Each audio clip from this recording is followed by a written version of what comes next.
I think with that music, I'm not sure I'm at the presentation or I'm at the party tonight, but let's get ready. Thank you, Sachin. 3 decades. You make me sound really old.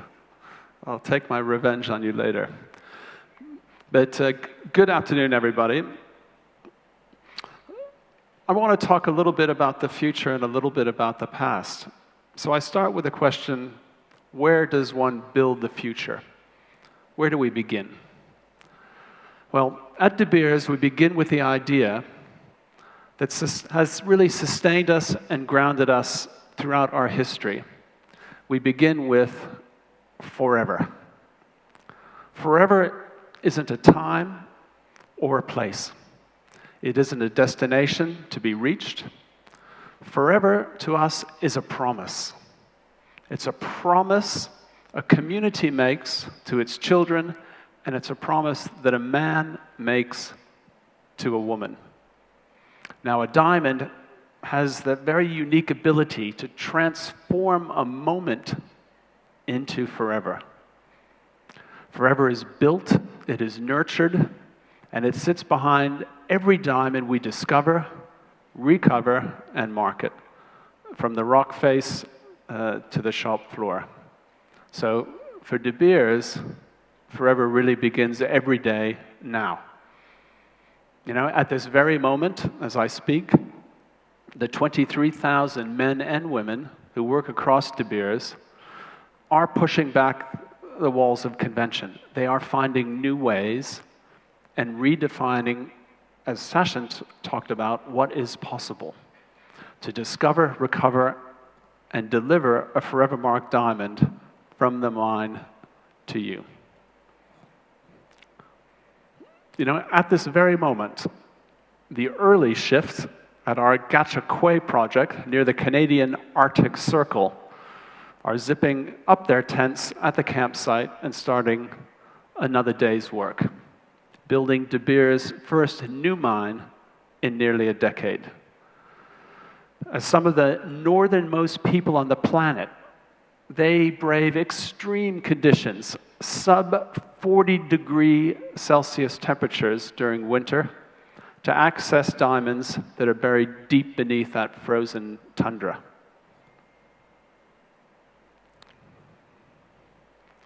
And at this very moment, engineers at South Africa's largest diamond mine, Venetia, are sinking a new shaft deep below the Earth's surface to liberate some of the world's best diamonds for the next 3 decades to come.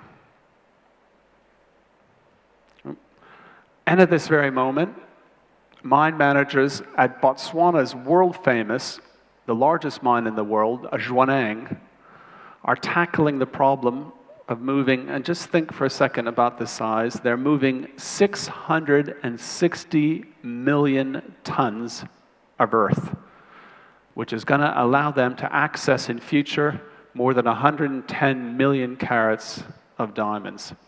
But at that very same time, pictured here, our environmental managers are standing by their side, planning now for the mine's closure in more than a half a century in the future. At this very moment, some of the southernmost people on the planet are deploying, believe it or not, a submarine 20 kilometers off the Namibian coastline in a quest to find the diamonds that were washed down the Orange River and out to sea some many millions of years ago. And at this very moment, a woman in Botswana who had never held a diamond 5 years ago is sitting at the sorting bench, setting aside the one and only diamond that she has seen in this day, that day, that is good enough to be eligible to be a Forevermark diamond. And at this very moment, an engineer not too far from here at our state-of-the-art facility in Surat is determining whether the table facet of a diamond has the required mirror-like finish to be called a Forevermark diamond. At this very moment, an expert at the Forevermark Diamond Institute in Antwerp is in a secure room applying our unique inscription, the 1/5000th, the width of a human hair, to the table of the most recent diamond to be granted Forevermark status. It doesn't stop there, though. At this very moment, designers around the world, although several of them perhaps not working today because they're in the room with you, usually are working to create Forevermark designs that will go from the drafting board to sparkle at Diwali in just over a few months. But of course, it doesn't have to be done this way. There are diamonds in far more accessible places that don't require a 200-mile ice road to reach or close coordination with the Namibian Navy in order to mine for. No one compels us to make the antiretroviral treatment available for whole communities or to ensure that a rare rhinoceros can roam free across Botswana's plains, safe from the scourge of poachers. Then why? Why do we do it? Because these are the very moments that make a Forevermark diamond forever. Because at this very moment, somewhere in the world, a man is kneeling in front of a woman and asking her to share forever with him. And because when you're talking about forever, quite simply, only the best will do. Now, the value of a Forevermark diamond goes beyond what we can see and touch. It goes beyond the tangible. Everyone who contributes to a Forevermark diamond understands how precious, how rare, and how finite it is, and behaves accordingly at every stage of its life. Our hunger, our standards, our relentless pursuit of brilliance makes the intangible tangible. So, as the world changes around us, all the leaders of the industry here in this room have the opportunity to change the world in the way we want to see it changed.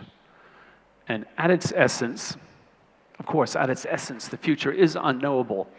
But throughout time, in the midst of what is new and different, some things have never changed. Some things keep us centered. They keep us on course.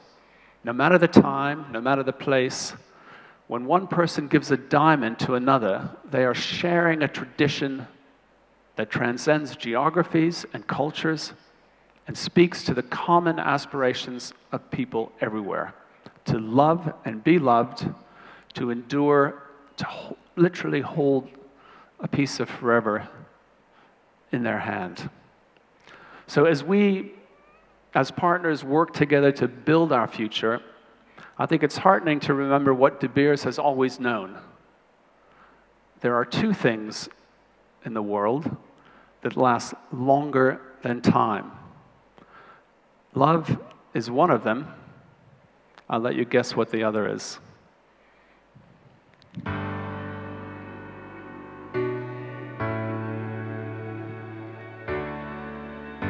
At the heart of our work is more than anyone can see, more than anyone can touch. It's a pursuit that spans the continents, that bridges cultures, builds communities, and protects this earth. A pursuit that never ends, evolving through change, redefining what is possible. It's a pursuit of the purest ideals. We don't rely on industry standards. We don't settle for beauty based on paper. We make our own rules and live by them, because a Forevermark diamond is never just a diamond. It's a desire, a dream, a life story. We give the best of ourselves so that people all over this world can give the best of themselves. We invented the diamond dream, and we will keep on reinventing it. Season after season, year after year, generation after generation.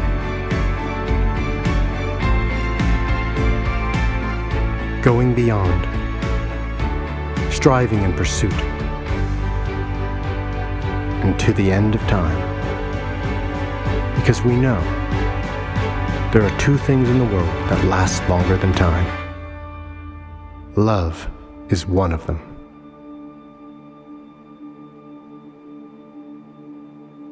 Forevermark. A diamond is forever.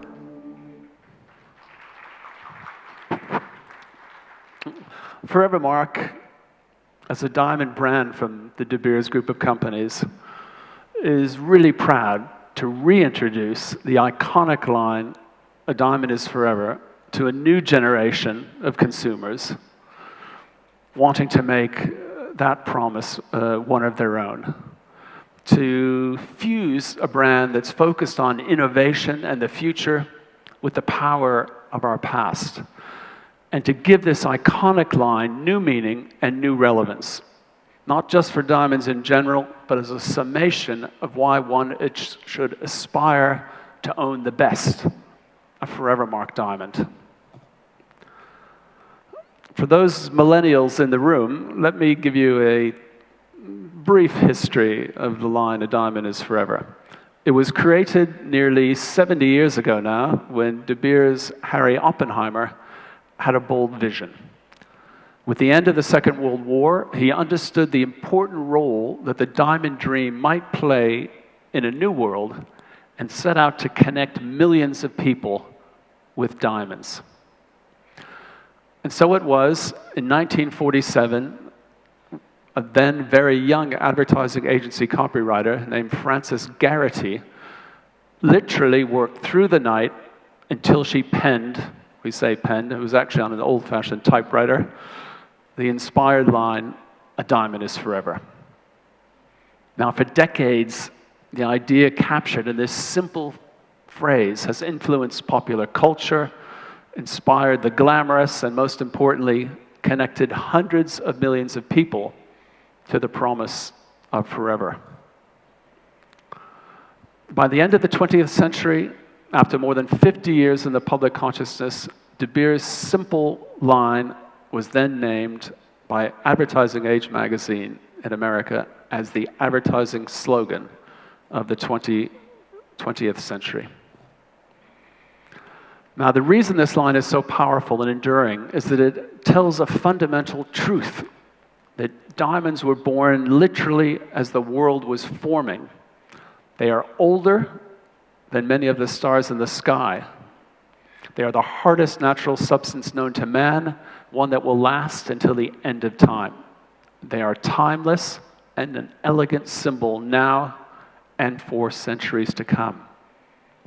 Unchanging, universal, and most importantly, encapsulating the promise of love and commitment that we all hope will last a lifetime. They're a secure vault for memories and precious moments to be passed across generations. Quite literally, they are forever. Now, we're thrilled to bring this incredible equity back to Forevermark, where I think, anyway, it truly belongs. After all, our name is built on the line. But it's not enough simply to bring it back. We need to recharge it with meaning, and most importantly, fuse it with the Forevermark brand promise. And to me, the key to this is a simple word. The simple word, because. Let's think for a second. It's pretty simple, really. Why should your customer want the most beautiful diamond? The one that makes them so proud to own and wear.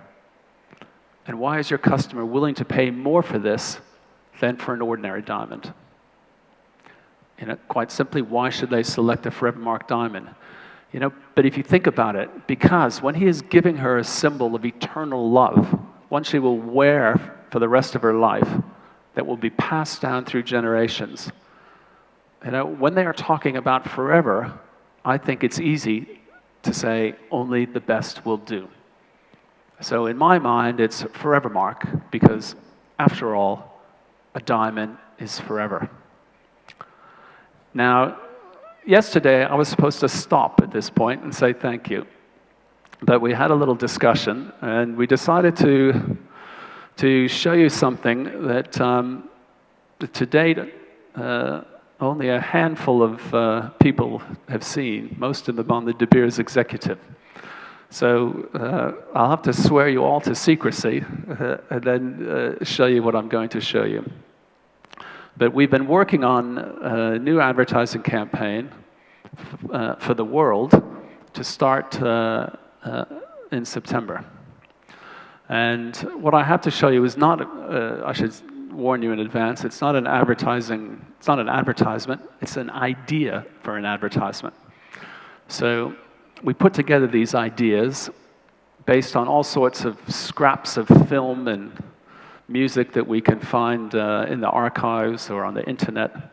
And we do that in order to tell a story of a commercial to consumers. And then we get their feedback and then what we decide to do. The reason we're going to show you this idea is we're currently making this commercial, and it's going to be the one we bring to the markets in September. And it tells a simple tale, but I think you'll see it tells it in a way that's rather unexpected for diamonds. And I think that's important in today's age. If you're going to grab the attention of the consumer, you need to be unexpected. You need to do something different to make them stop, think, and pay attention to what your message is. And then we wanted to tell them a simple story about the Forevermark, but not necessarily in a simple way. This film idea is called The Long Journey to the One. And on its basic level, you'll see, which most of our women consumers that we showed the idea to really loved, it shows all the effort that a man might have to go through to get the special 1 in 100, to get that 1% of diamond that makes her feel precious. Of course, we know it's a lot easier than what he has to do in this film. You can just go buy the Forevermark stone. But she likes that idea of effort. But if you listen to the copy, you'll realize the real story we're telling is not the story of the man's journey. We're telling the story of the journey of that Forevermark diamond. Its long journey to be the one diamond beautiful enough to be called Forevermark. So let me just share this, as I say again, not a finished commercial, not even shot till next week, but this idea for what we're going to bring you in September.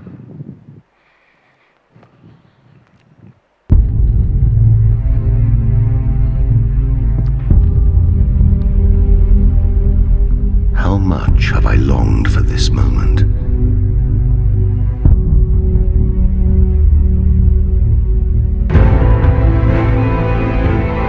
Time has forged my character to be strong and pure.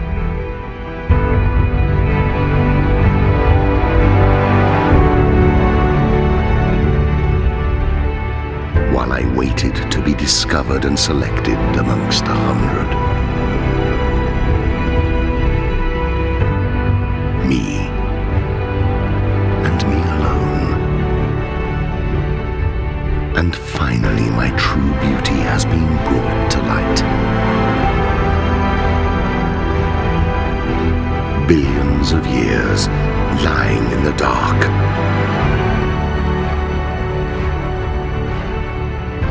And a long journey have brought me here. To light up her smile.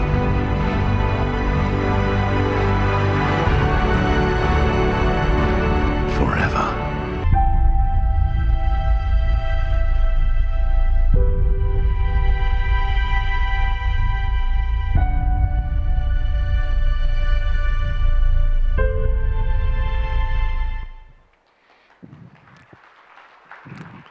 Now, what did the consumers tell us? They told us two things, both of which are really good. One was, amongst the women, God, I wish my fiancé would go to that effort to give me something so precious. You know, if I got something that precious, I would feel fantastic. So that's a position for powerful for Forevermark. But most importantly, they told us, I really want to find out what makes that Forevermark diamond so special. Where can I go to find out more about this special thing? We had intrigued and engaged them. Then they do the work. Then they learn about Beyond the Four Cs. Then they learn about our selection process.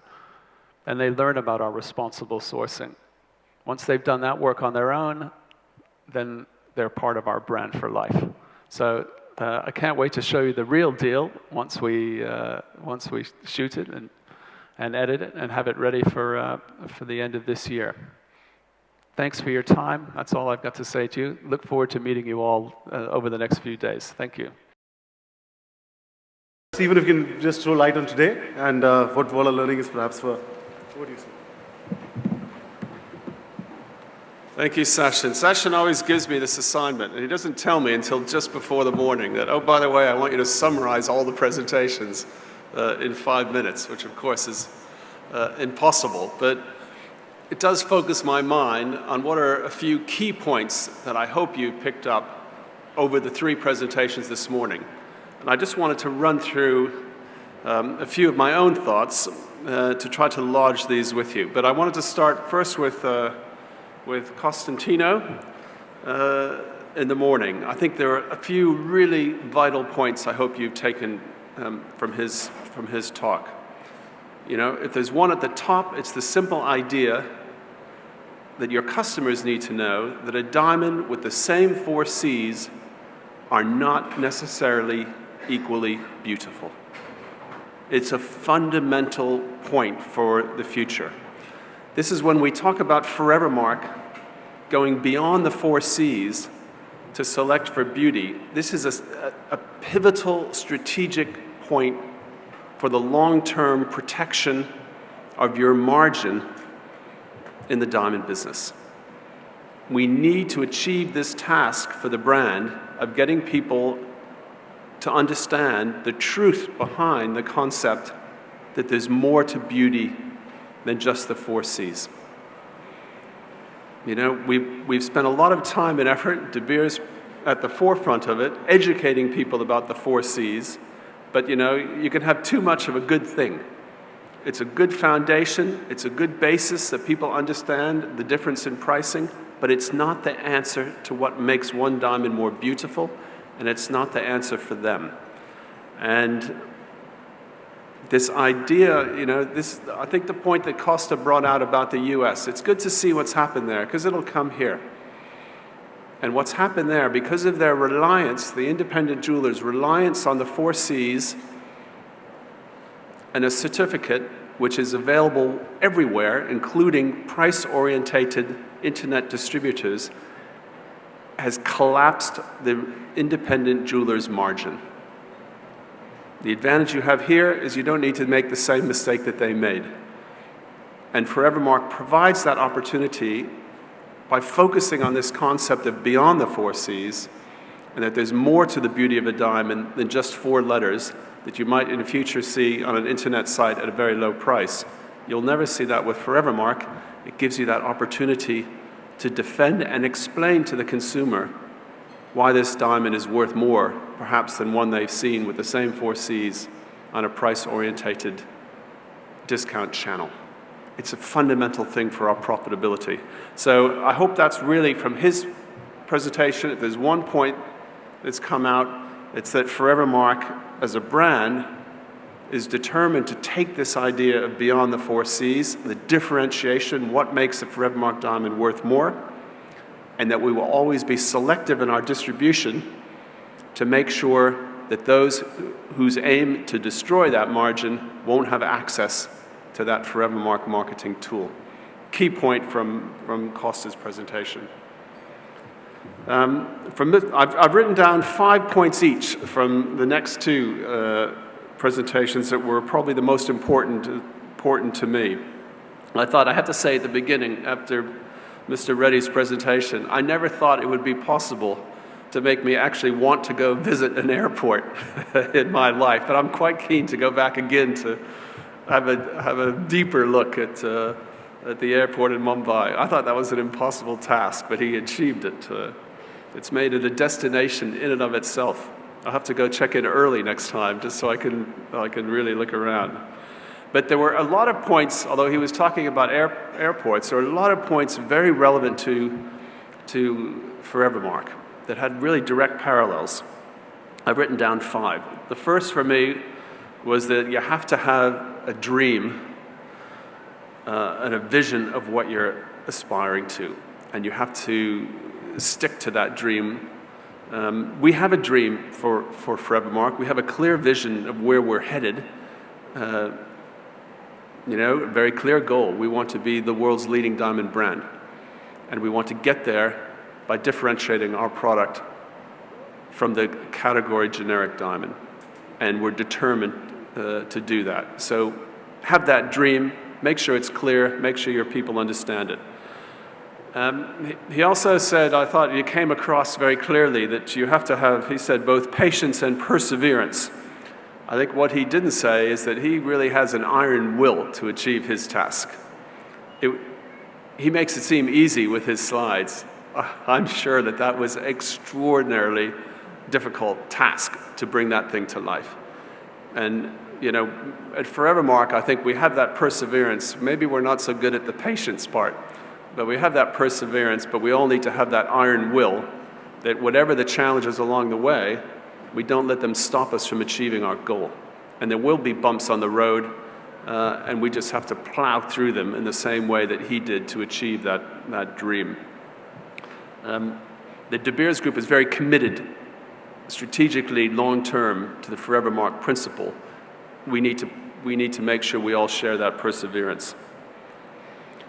I thought on design, I thought it was interesting. He said you need to build something unique and different. He wanted to build an airport that was different from everyone else's, so you knew you were there. It wasn't the quote-unquote cookie-cutter airport that might be anywhere in the world. And this idea that he wanted to have the best of the global vision, but to localize it so you knew you were in India. And again, that's a vision, I think, that he also used the word timeless. It has to last for 60 years.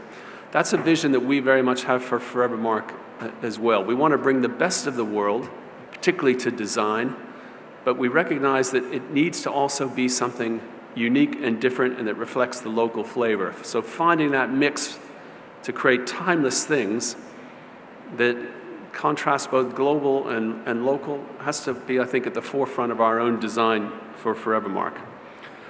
And then I loved one thing he said. He said, in the end, I just wanted people to say, wow. And, I found myself using that same thing about Forevermark diamonds. And it comes back to this quote about the 4 C's. Again, if you think really what the consumer wants, I still haven't found that yet, that woman walking down the street when she runs into one of her friends and she's wearing a new diamond ring, and the friend says, oh wow, is that a VG VVS2 triple excellent? Or does the friend say, wow, that's a fantastic diamond? What's the answer we really need? We need to make sure that people say, wow, that's beautiful. I'm proud of that. That just looks fantastic. That has to be the vision that drives us, because actually that's what's important to the consumer. They don't need to know all the details. They need to know what's the impact, what's the beauty. They need to be proud of it. And that's the same, in a way, to the airport. It's funny, I've been to that airport before. I didn't notice all the details that he showed me today. I did say, wow, this is fantastic compared to the last time I was here. Next time I'll go back and look at all the details. But the overall impression is that emotional wow. And that's what we need to focus our consumer on when it comes to the beauty of a Forevermark diamond. And the last point that I took from him was around design, and it's something that very much fuels the Forevermark brief, is that he started his design with an idea, a concept. Now again, I've been there before. I didn't know what it was. I'll see it when I go back again. I think that it's now more obvious to me, the peacock concept. But he had that idea that he wanted to bring to life through everything. It was a concept. That's the way we approach design as well. So when we think about design from our Design Institute in Milan, our innovation center, we start with a consumer emotion, and then we work out how we can translate that into a physical design. We don't start the other way around, just trying to design something different, and then maybe, what can we make this? And I think that that idea is fine when we develop it, but we also need to communicate it at the point of sale. So we need to work out in store, how do we create those stories that communicate to the customer who's in store what the design concept is. So they just don't look at it and say, oh, that's a pretty design. They look at it and understand the fullness of it. The next time I go to that airport, I think I'm going to be more impressed knowing what's behind that concept than the first time when I just went and said, wow, it's going to mean more to me. So how do we bring those concepts through in the point of sale, in the display, through the salesperson? How do we communicate the idea? We design that way. I'm not sure how well we take that all the way through to the end customer. So while he was talking about airports, I thought there was an extraordinary amount very specifically relevant to how we effectively execute our brand. And then Mr. Murthy, again, some straightforward lessons to us, some of which I don't know the answers to, need to think about how we do it, but that's the purpose of these sessions. I thought, you know, in the new world of dominant brands, which I was, you know, I've known a bit about their importance. It really struck me when I thought about it, how being number one is the key. And so we need to make sure that with Forevermark, we have ambitions to become the major brand in the world and in your store as well. You know, this multi-brand platform, maybe it's not the one that the consumers of the future aspire to. They want to be with the leader, and we need to make sure we are that leader. Secondly, PR, digital word-of-mouth marketing approach. He makes it seem easy. It's really hard. You know, for every one example that he gives where they break through, I can tell you there are thousands trying who don't get above the level. But getting above that is key to credibility. You know, just look at the younger consumers. I can tell you they look for their information based on peer reviews in the digital world. What do people like them say about those brands? It's hard to get in there. It takes as much disciplined marketing effort to have that accident happen for you as it does to organize a traditional media program. But I know it can work. I'll give you one example. In the Forevermark world, in America, we spend a lot of money on above-the-line media for Forevermark, TV, press. In China, we spend very, very little. We spend most of our effort on public relations and digital. And being an old-fashioned marketer, I'm struggling to understand that phenomenon. I keep saying, are you sure this is right? But the proof is in the pudding. Our awareness in China is double that from America, double the awareness, and our brand consideration is on par with Tiffany, where we're probably half that in the US today. Now, we've been in China 2 or 3 years longer, so there's a bit of a head start. But the lesson to me is that through a combination of PR that turns into digital and turns into social, and in-store presence, you need a strong in-store presence for awareness. If you can get those three things, you know, we can go rocket straight up in a short amount of time with people who have been spending a lot of money for decades in terms of awareness. So he's right.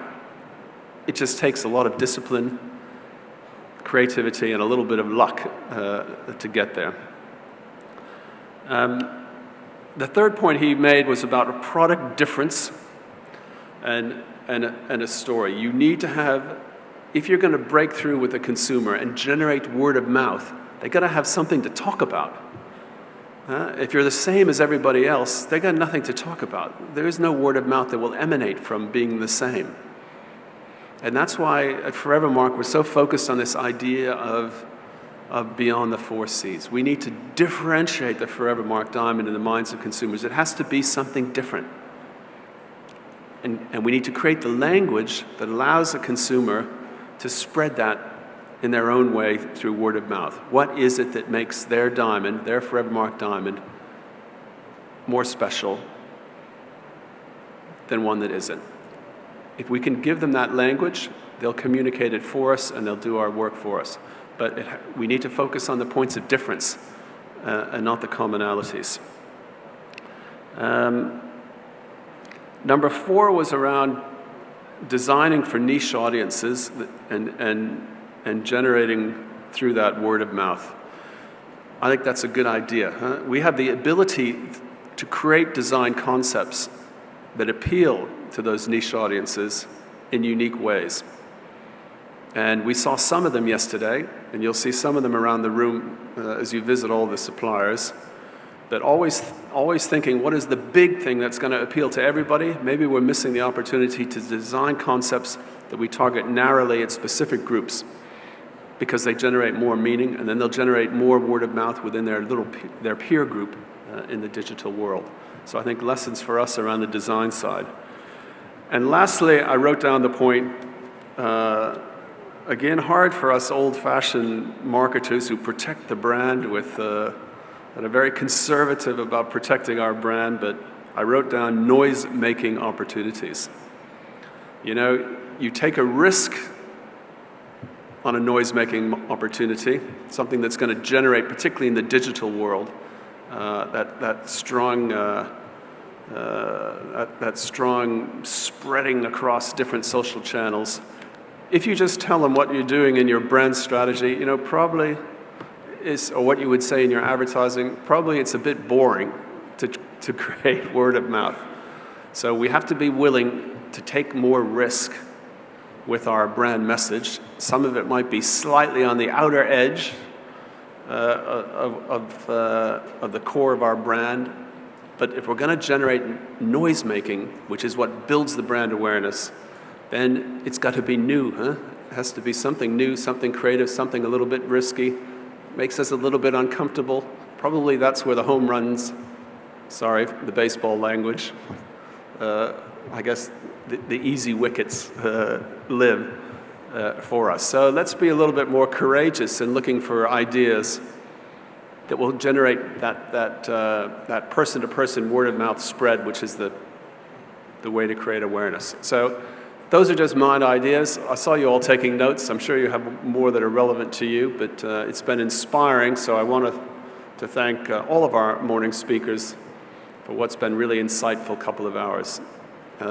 Thank you very much for your, as I look around the room, detailed attention over the last couple of hours as well. Thank you very much.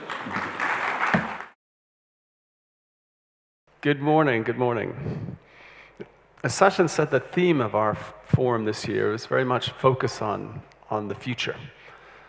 And one thing we know about the future is it's not going to, the things we did in the past, the solutions we had in the past aren't going to be all the answers for what we need for the future. So we need new ideas, we need new ways of tackling the opportunities and the challenges that the future presents.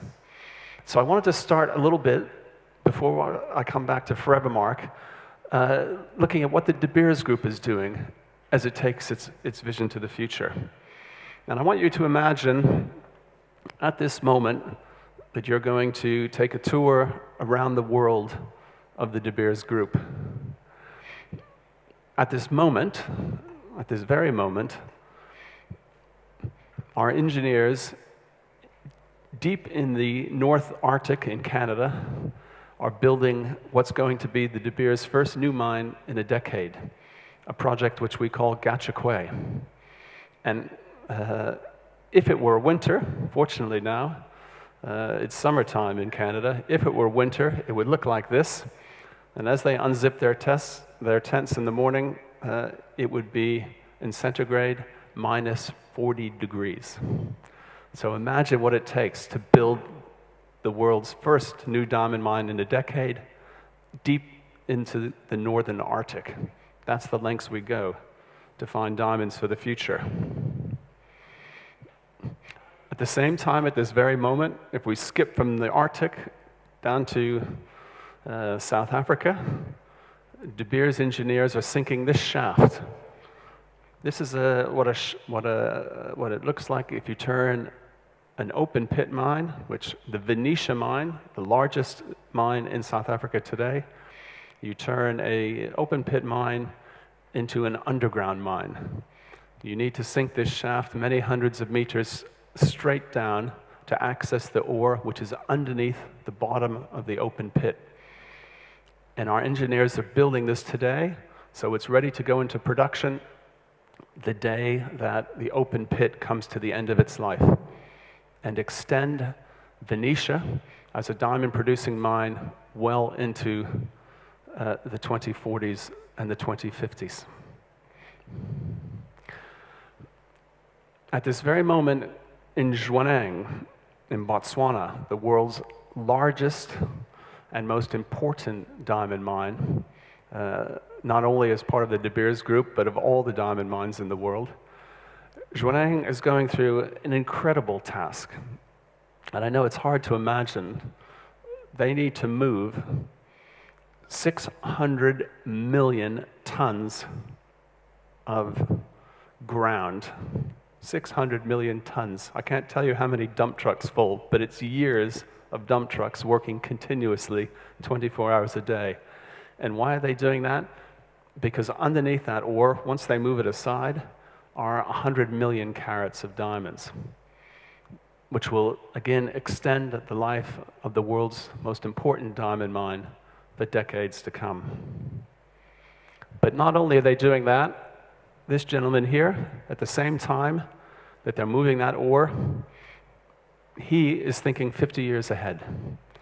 He is thinking about what things need to be done now in terms of the environment, so when that mine eventually gets to the end of its life, as I say, maybe 50 years from now, he's already planning how to close it in such a way that the environment is protected in Botswana, and that mining can make a positive contribution after the diamonds in Jwaneng eventually come to an end.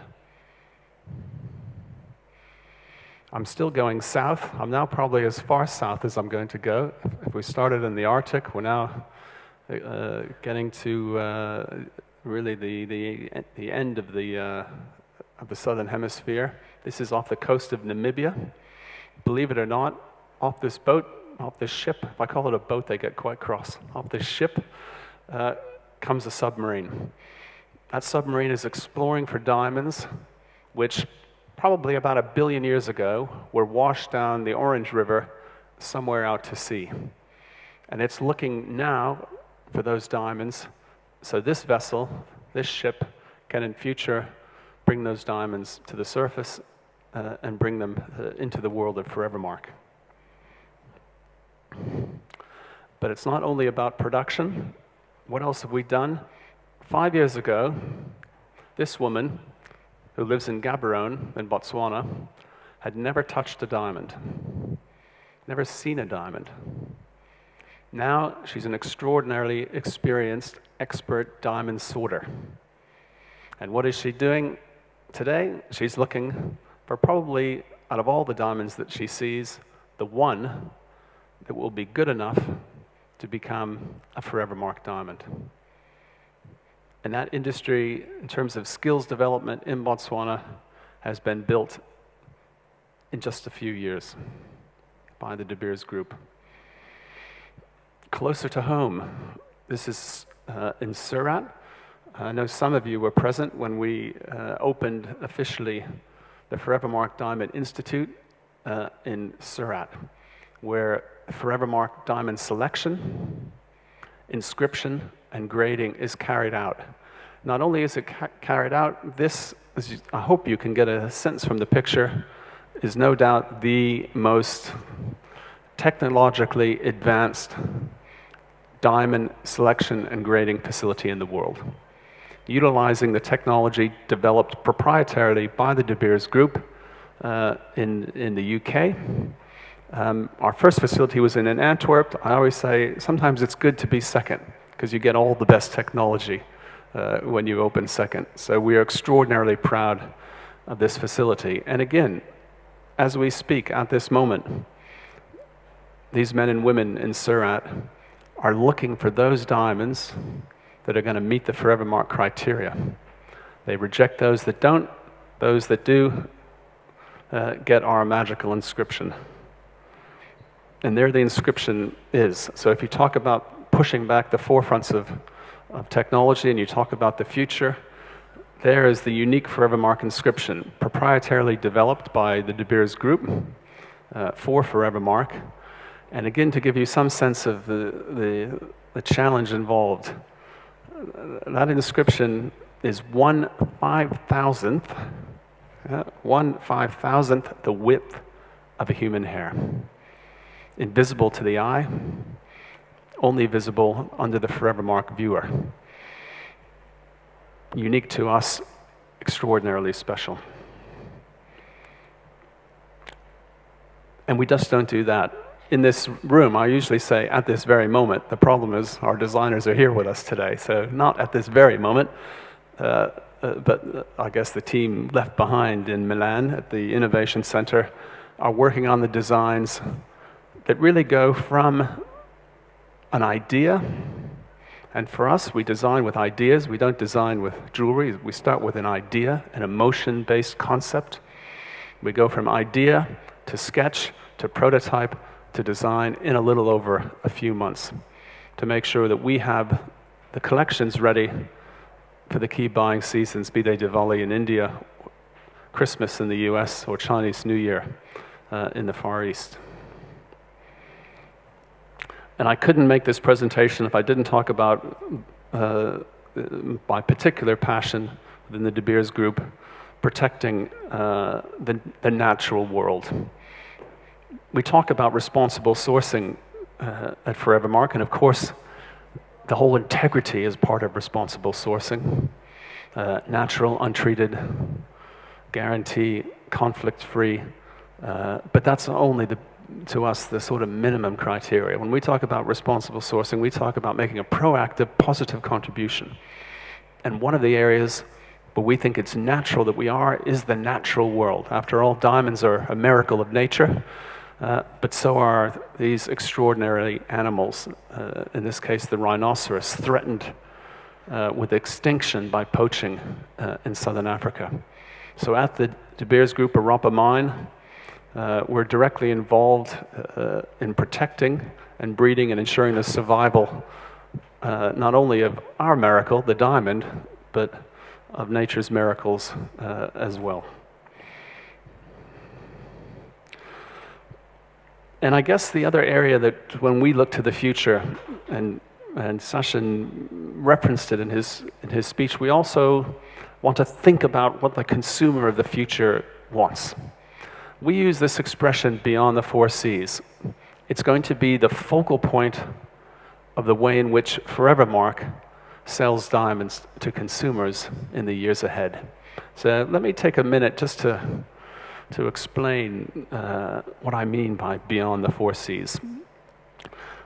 I sort of start with the idea that, a little knowledge can be a dangerous thing. The good thing about the 4 Cs is it gave people a foundation to understand the valuation of different diamonds. But it is only a foundation. Let me give you 2 examples. In Forevermark, we innately know this because of our 125 years in experience in looking at diamonds and understanding what makes a diamond beautiful, more beautiful than another. But I'll give you 2 examples, and particularly because you're a media crowd today, imagine you were organizing a photo shoot. And in that photo shoot, you need a model. So how many of you would just say to the agency, send me 4 criteria about that model? Just tell me her height, her weight, her hair color, and her eye color. Those 4 Cs. And on that basis, I'll book her. I suspect you wouldn't do that. I suspect you'd probably say, can you also send me a picture so I can look at it with my own eyes and decide whether I think that's what I want for this shoot? And to be honest, it's the same with diamonds. The 4 C's, it gives you a good idea where to start, but it doesn't tell you if one diamond is more beautiful to the eye than the other. And I could show you 2 diamonds with the exact same 4 C's. One of them you'd say, wow, that one looks great. And the other one you'd say, there seems to be something that's not quite right about that. 4 C's are the same. In the diamond industry, there's a wonderful expression. It's called a wiper, W-I-P-E-R. And diamantaires will use this sometimes because they'll order from one of their suppliers a diamond based on the 4 C's. He'll send it to them with a certificate, and they're going to look at it. And he looks at the stone, and he looks at the certificate, and he keeps looking back and forth, and he says, something doesn't look quite right. It is graded accurately. Nothing wrong with the grading cert. He then takes his thumb. He thinks, there must be some grease on the top. So he tries to wipe it off. And he looks again, but it still doesn't look like it has the fire and the magic. So he wipes it and wipes it and wipes it. And finally he realizes it's not on the surface. It's in the stone. It's got the 4 C's, but it would never be beautiful enough for Forevermark. And we think that this is what's going to be important in the future with consumers. Because fundamentally, what do they really want? I challenge any of you to say that you've run into someone walking down the street, she has a new diamond ring, and someone looks at it and says, oh wow, is that a GVVS2, triple excellent, 0.8 carat? Or do they say, wow, your diamond really looks beautiful? Fundamentally, it's about beauty. And at Forevermark, we're putting this concept of beauty at the forefront of selecting diamonds. So regardless of the 4 C criteria, it can be high color, it can be high clarity, it can meet our size criteria, it can be cut beautifully. But if it has any of the multitude of things that we think impact its beauty, then it won't be Forevermark. And this, I think, is a big idea through which we need to educate the diamond world and consumers about what really matters. And why do we do all this? Right from the submarines to the minus 40 degrees in the Arctic to the beyond the 4 C's, which is we now need to re-educate the world. Why do we do it? It's pretty simple. It's because we recognize that the diamond has an extraordinarily special and powerful role in the lives of couples around the world. It's a symbol. It's a symbol of commitment. It's a symbol of love. It's a symbol of eternity. It has been for centuries. It will remain so for centuries to come. It's extraordinarily special. And recognizing that is what drives us at Forevermark to make sure that the Forevermark diamond is equally as special as the moment it has to represent. But I've talked a lot about the future, about the new technologies, about doing things differently. The other real trick in life is to recognize when you're looking at doing everything new and everything different, what are those things from the past that were powerful, that you could reinvigorate and make part of your future, because they're the bedrock upon which consumer excitement and interest and desire is built. And we've been doing that at Forevermark as well. We've been looking at our past to think, is there something we should bring forward into the future? And there's a lovely expression, which is, I'll see if you can complete it. If not, I have a film that will complete it for you. The expression is, there are 2 things in life that last longer than time. Love is one of them. Do you know what the other one is? Let's see the film.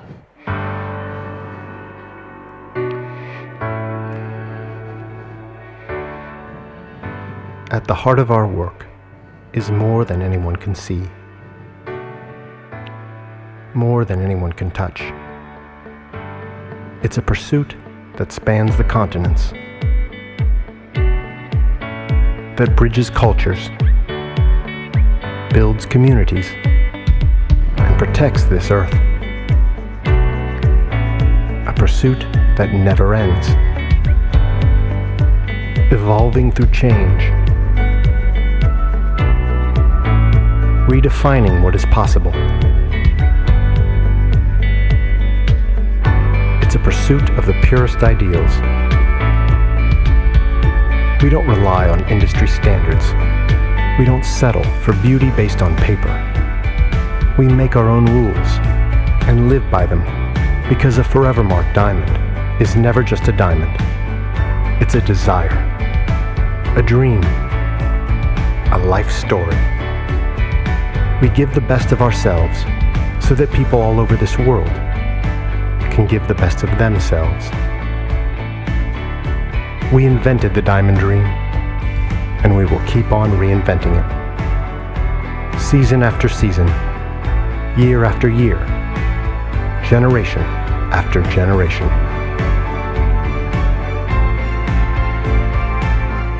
Going beyond, striving in pursuit, and to the end of time. Because we know there are two things in the world that last longer than time. Love is one of them.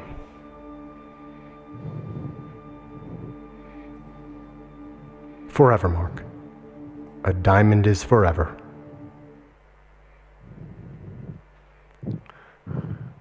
I hope you could guess that. I hope most of you knew that the two things in life that last longer than time, that a diamond was the second one. At Forevermark, we're extraordinarily proud to be able to bring back the classic slogan, "A diamond is forever." The single most powerful advertising line written in the history of advertising. Not only my view, the view of advertising age in America when it named its "Diamond is forever" the slogan of the century. Now, as I look across the room, most of you probably remember "A diamond is forever," but there are a few millennials in the audience that perhaps need a little bit of a history lesson on where it came from. This is Harry Oppenheimer, the future, not at that time, but the future chairman of De Beers. And just after World War II, Harry Oppenheimer had the idea that marketing for diamond jewelry could help address all of the demand issues that followed the World War II. As American soldiers were returning home to America, he thought there was an opportunity to create this diamond dream. And his idea led, not long after, to the idea of "A diamond is forever." It was written in the 1940s by this woman, Frances Garrity, a very, at that time, young and quite rare copywriter, rare in that she was a woman in what was then a man's world of advertising. I don't know if any of you watched the program Mad Men. If you do, many people say that Frances was the model for Peggy Olson of Mad Men fame, but she was certainly one of the first women copywriters. And well into the night, not able to crack this concept of what slogan should she use for the diamond engagement ring, she came across the simple idea of "A diamond is forever." And well, as we say, the rest is history. It's run around the world in multiple countries, including India, here, some time ago in this Nakshatra advertising. It has phenomenal awareness and phenomenal meaning. And there's a reason why it's so powerful, fundamentally, and why it's lasts so long. Advertising slogans come, advertising slogans go. This one remains, fundamentally because it tells a fundamental truth about our product. Fundamentally, unlike any other product, the diamond is about forever. It was formed billions of years ago. The oldest diamonds are about 3.5 billion years. The youngest, 750 million years old. You know, that's, to put it in perspective, dinosaurs are like babies in this world of age. These are things that connect to the formation of the planets and the universe at the start of time. and they extend into the future, both in terms of the symbols that they mean, this around emotion, the hardest substance known to man, so they literally last forever, and the concept of their value being something permanent. That's why that line is so powerful, and that's why it's lasted so long. Our task, though, is not at Forevermark is not just to bring it back, but to fuse it with Forevermark and with our promise of the future. So we need to reinvigorate it and give it new meaning. And for us at Forevermark, it's about a simple word, the simple word because. So let me talk you through our logic. Forevermark diamonds go through an incredible selection process before they can earn the Forevermark inscription. They are the 1% of the world's diamonds that are the most beautiful. So, to us, it's simple. And what's the link? If you want the best, and Forevermark is the best, what makes you want to have the best? What prepares you as a consumer to spend more to get the best? Well, quite simply, we say Forevermark because, after all, a diamond is forever. Thank you very much.